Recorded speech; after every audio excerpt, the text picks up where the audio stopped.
In a landmark case that made it all the way up to the U.S. Court of Appeals before being denied review by the Supreme Court, Pom Wonderful, the pomegranate juice company, versus the Federal Trade Commission.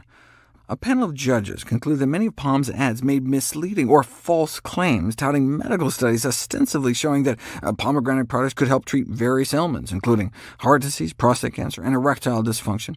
And the First Amendment does not protect deceptive and misleading advertisements. Striking a blow to its billionaire owners, the court ruled that at least one randomized clinical trial could be required to substantiate any claims of treating or preventing disease. If you look at the medical literature, the benefits of pomegranates in general, you'll see reviews like this, with diagrams like this, on the medicinal effects of pomegranate. But if you dig a little deeper, you see this is based on studies like this: anti-obesity effects of pomegranate leaf extract in a mouse model. First of all, who eats pomegranate leaves? And second of all, who's a mouse? And if you do have a fat pet mouse, maybe just feed them less lard.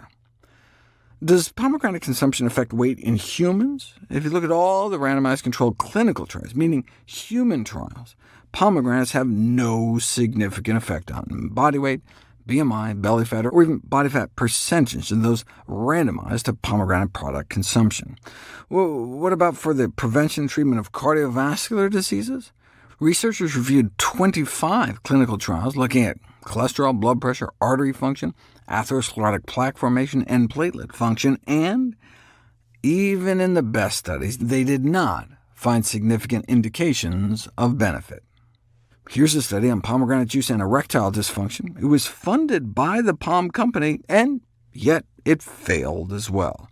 No benefit for diabetes markers, and no benefit for chronic obstructive pulmonary diseases like emphysema. They were banking on the antioxidant activity of pomegranate juice to help, but that's antioxidant activity in vitro, meaning in a test tube or petri dish. To my surprise, a meta-analysis of data from 11 randomized controlled trials did not support convincing evidence of pomegranate intake having a significant increasing effect on total antioxidant capacity of your bloodstream, because some of the most potent antioxidants don't even seem to be absorbed into the human body. No wonder pomegranate supplementation didn't seem to affect oxidative stress in tissue samples taken from prostate cancer patients. But of course, what we care about is whether it affects the cancer itself. The strongest evidence for the anti-cancer activity of pomegranates is said to come from studies on prostate cancer. Unfortunately, early promising results were not confirmed when they were actually put to the test. For example, daily pomegranate intake was found in a randomized controlled trial to have no impact on PSA levels, a marker of tumor progression. And indeed, a randomized, double-blind, placebo-controlled trial found essentially no difference when it came to prostate cancer disease progression. They were banking on the anti-inflammatory activity of pomegranate juice to help, but again, that had been demonstrated in vitro. In people, a meta-analysis based on 5 randomized controlled trials, published in 2016, concluded that pomegranate juice did not have a significant effect on C-reactive protein levels, a key marker of inflammation. If you look at the forest plot, though, you'll see all 5 trials tended towards lower C-reactive protein levels, such that the data combined almost reached statistical significance, and indeed, an updated meta-analysis published in 2020, based on 7 studies, did indeed get tipped over into significance, and found a significant drop in 2 other inflammatory markers as well.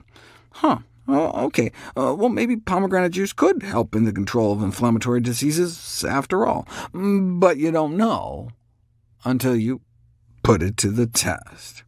Osteoarthritis involves the degeneration of the cushioning cartilage within joints, particularly the knees. If you take some human osteoarthritic cartilage samples and you drip on a pomegranate extract, you can show cartilage protective effects. Here's how much cartilage disintegration was happening at baseline. Add some inflammation, and cartilage breakdown triples, but then add more and more of this pomegranate extract, and you can calm things down. But again, that's in a petri dish. How do we know that when we eat pomegranates, the active components actually get into our bloodstream so they can find their way into our joints? Cartilage-protecting components were found to be bioavailable, well, at least in rabbits, raising the possibility that pomegranates could be a safe and non-toxic treatment with no side effects, as opposed to the drugs currently in use. But is it effective? clinical trials are in progress, and so many questions will be answered right now.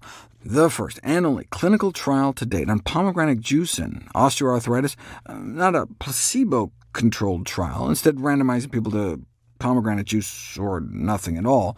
Those drinking the juice did report less stiffness and impairment of physical function, but not significantly better than just doing nothing.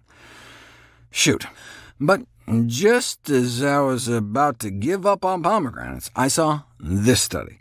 Consumption of a pomegranate extract suppresses joint damage in rheumatoid arthritis.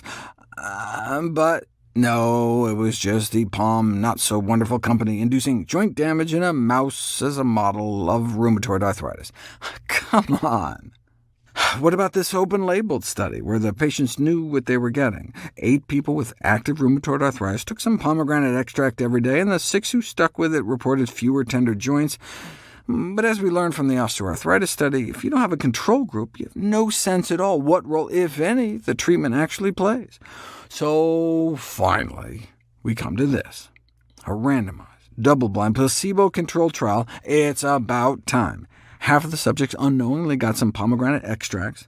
The other half unknowingly got the equivalent of a sugar pill, and significant improvement in the number of swollen joints, tender joints, pain intensity, a disease activity score, a health assessment questionnaire, and morning stiffness compared to placebo. So if you have rheumatoid arthritis, I would indeed recommend you start eating pomegranates. Why not just pop pomegranate pills?